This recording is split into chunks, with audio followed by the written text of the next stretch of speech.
Hi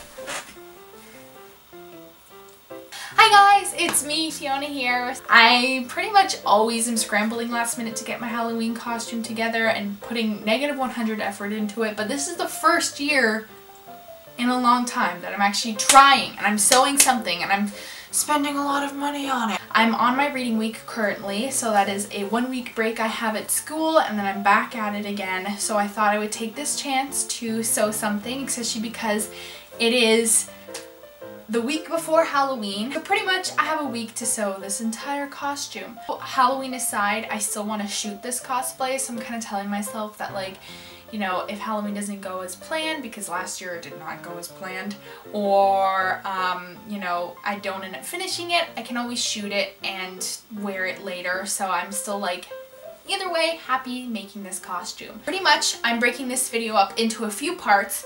I'm going to have the ideation part of it. I'm going to have either 1 or 2 construction parts of this video, of this series, and then I'm going to have the final, like, reveal. But I thought it would be a really good, a really good idea to show you all, like, my jumping off point, and kind of, I feel like there's a lot of focus on the actual craftsmanship of cosplay, but not actually, like, the getting there journey. And just letting you know, I am not a burlesque or history expert. This is just all from a brief Google search for an hour or 2, so I'm sorry if I make any mistakes. Rambling aside, I hope you enjoy this video and let me know if you'd like to see more videos like this or anything that I could do differently in the future to improve these kind of videos. Thank you so much for watching and let's get started.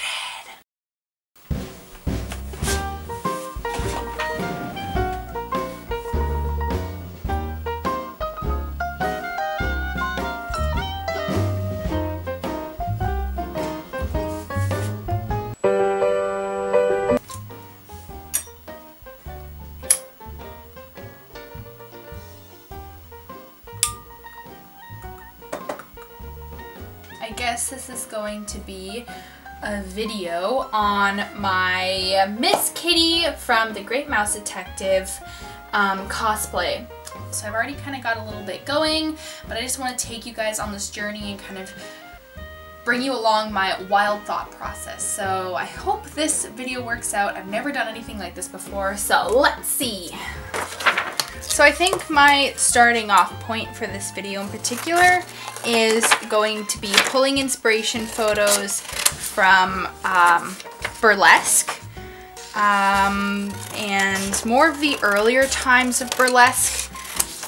This movie did take place in London, 1897.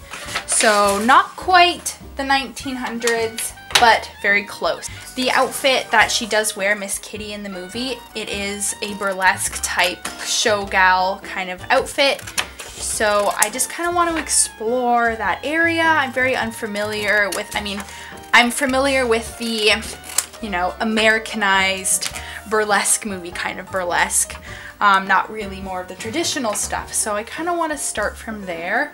And I think that will be a good, jumping off point. I've already done 2 sketches here, just really rough sketches of kind of a breakdown of the costume. Yeah, so I'm just going to cut those up and stick them in the old sketchbook. Oh my god. The struggle of having long nails. Is it worth it? No. Am I gonna keep doing it? Yeah. Now, one thing that I noticed upon just some Googling is that her outfit here, and here, I'll actually call up the video.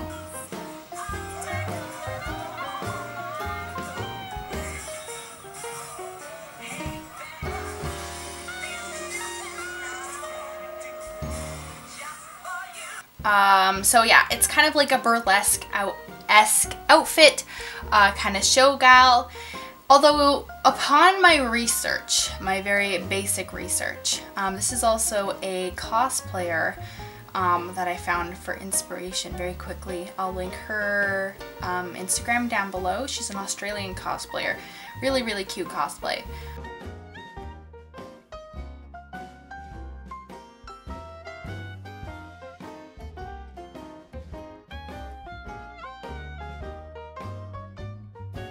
The late 1800s, so this is like 1890s burlesque, was very different from what was in the movie.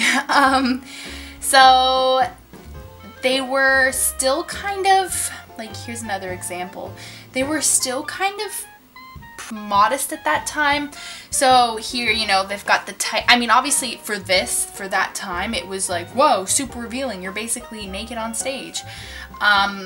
But it showed skin, but at the same time, it was very concealing.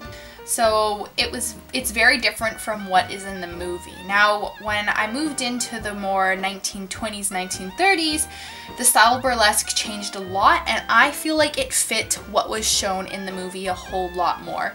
So for example, this is a picture of a 1930s burlesque performer, and that resembles her outfit a whole lot more than something in the 1890s would. Here's another example of a 1930s burlesque dancer. It just feels a lot more 1920s, 1930s than it does 1890s. So I think that this movie, at least for the costume, wasn't exactly historically accurate. And I think the reason why we most commonly see the pictures of burlesque from the 1920s to like even the early 1940s, I feel like that's like the image of burlesque, is that's when it really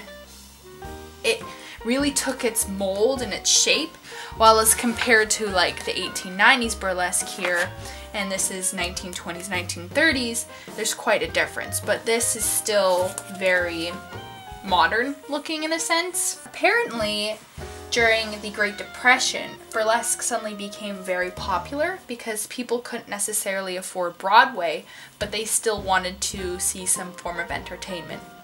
And I think that's why the animators in The Great Mouse Detective, you know, that's the most mainstream look of burlesque, so even though it wasn't historically accurate, that's kind of the image they went with, and that's the kind of image that most people would recognize, while as if they were going to the more historically accurate looking kind of burlesque, people wouldn't really see that as burlesque. Also too, it's a kids movie, so it's not like a historical accurate piece. So, but I just found it really interesting.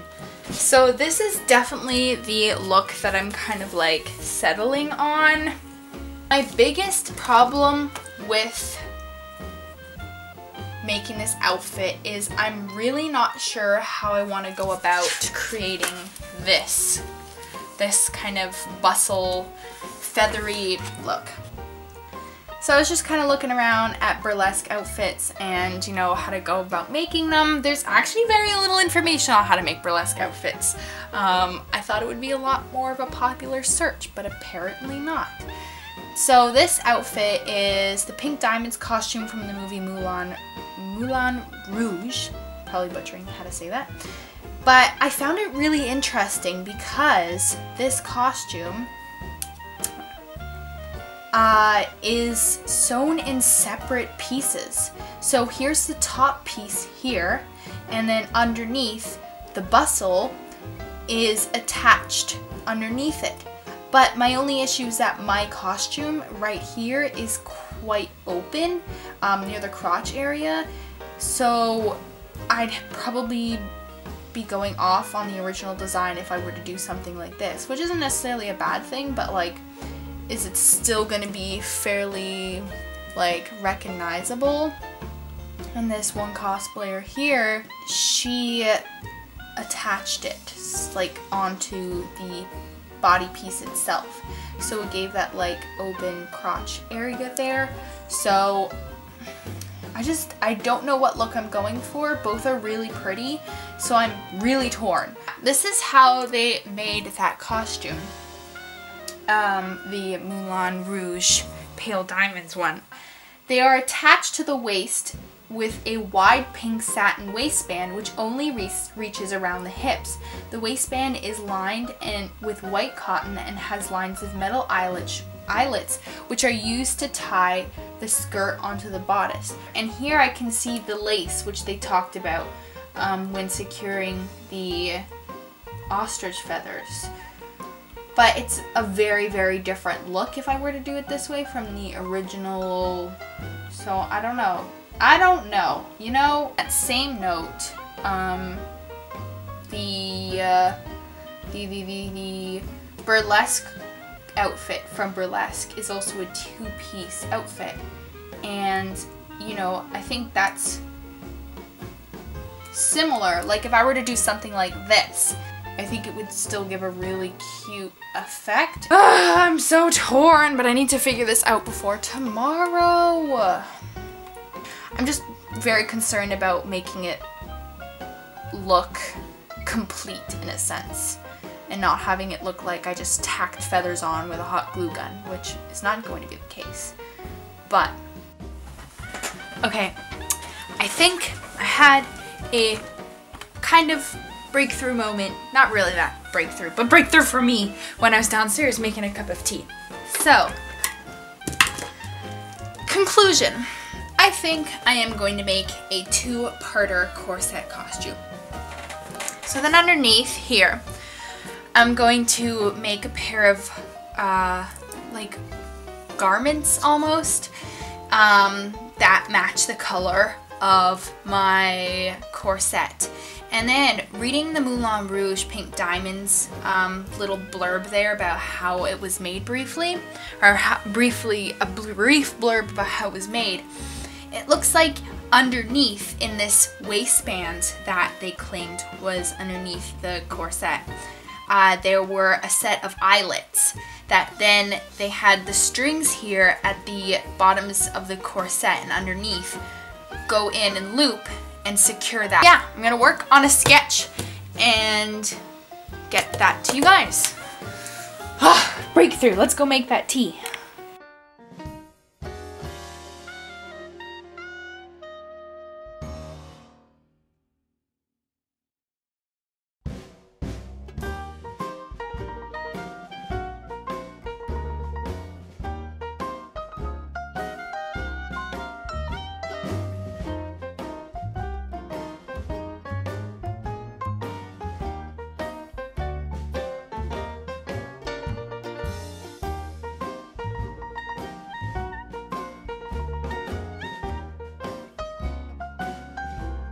So I pretty much have an idea of how of the design. I just need to figure out what kind of materials I want to use. Not necessarily nail down exactly what kind of materials I use, because I am limited to just my one local fabric store. So to an extent I do have to work with what they have. Yeah, so I'm gonna go to bed, watch a few videos on how to make bodices and with boning, and then knock out. Peace.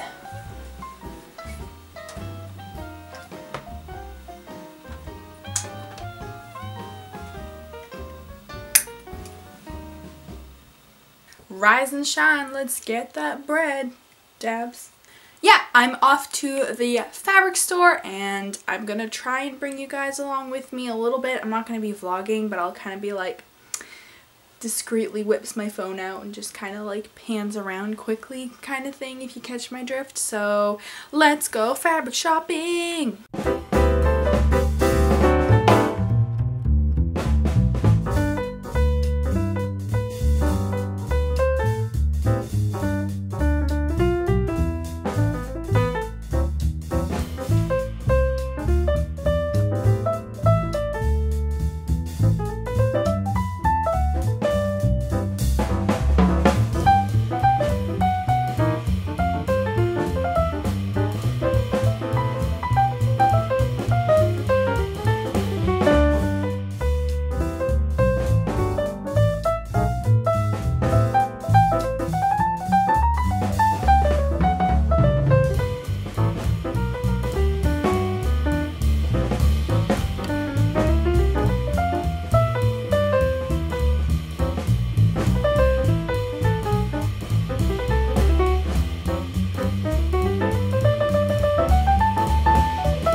Then next, the pattern asked for 2 bra underwires, which I have here. Never worked with these before, so that's going to be interesting.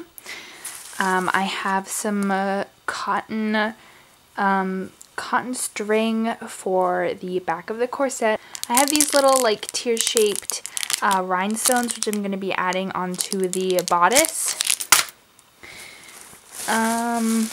Thread. The pattern also called for interfacing, so I bought some lightweight fusible interfacing. I've never done any kind of beading before, but these beads were on sale, so I picked them up and I bought these as well. I thought they would be really pretty to add to the bodice. I bought this, which I'm planning to cut in half and use for her little garter.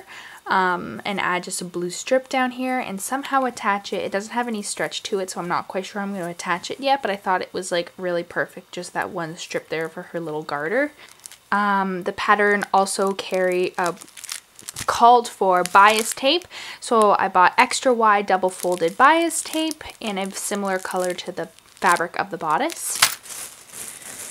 I also bought this Rhinestone Glue. It's gem tack. I was Googling in the store, and apparently this is a really good one for at least the ones that were available in my store. I also know that E6000 or something is a really good one as well, but my store just didn't carry it. And in the past, your girl used super glue, and it got everywhere on my fingers. It got on my desk. It was awful, awful, awful. So I actually invested in a rhinestone glue like a proper person. So this is some sort of polyester blend. This is the fabric that I'm going to be using for the main bodice corset. I bought 1.5 meters. I was really unsure if I wanted to go with some sort of satin or if I wanted that shine. I feel like the cosplay community has made me like scared of working with anything shiny because it's like flash and it's gonna look bad in pictures, even though I know that's not the case, at least if you do it properly, you know. But I ended up not going with something shiny, not because of that. I mean, I am a little bit still scared of working with satin, but just because my inspiration pictures, especially the pictures from Moulin Rouge, I really like that matte look. I think it's so classy, and with the rhinestones, which I'm going to be pulling like rhinestone inspiration from that look itself, I just, you know, and I'm going to have like rhinestones on it as well, so I didn't want it to be too sparkly and like over shiny. So I ended up going with this really pretty baby blue, some sort of polyester mix, really soft, not too thick, and yeah, I'm really excited to work with that. And then for the lining, I just bought a 100% cotton blue fabric as well that I tried to get and match as close as I possibly could. I bought 1.25 meters of this, so I'm going to be lining the inside of this fabric with this cotton. That's also what they used a lot in the older days because cotton was A, cheap, it was breathable, and it was really durable. So I thought I would stick with ye old classics. And then, off topic from fabric, I went to my local thrift store to see if I could find any shoes to use for this costume. And color-wise, these are off, but I found the perfect, like, burlesque performer-looking-esque shoes. And I'm going to somehow paint these like a lighter blue color to match that blue. But look at how freaking cute these are. Like, they're just perfect. They have that really cute vintage look to them with the double strap here. The heel isn't crazy high and it's nice and chunky, so it's super comfortable. Yeah, and they were like $6. So, alright, so I think this is where I'm going to end it off here, and I'm going to get started on the actual sewing, and that will be the next part of the video. So, I'll see you guys in my next video. Bye!